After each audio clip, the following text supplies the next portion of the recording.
satu lagi kereta dari China dah launch dekat Malaysia. Ini dia, G-Tour Dashing.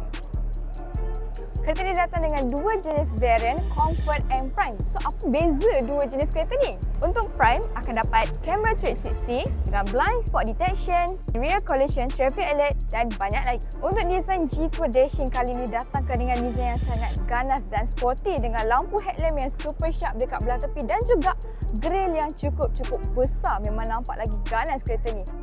Ini pula desain dalaman G-Tour Dashing. Boleh tengok dekat sini, desain dia memang nampak super eksklusif. And didatangkan dengan dual LCD screen sebesar 10.25 inci. Didatangkan juga dengan 50W wireless charging and ada juga USB Type dekat sini.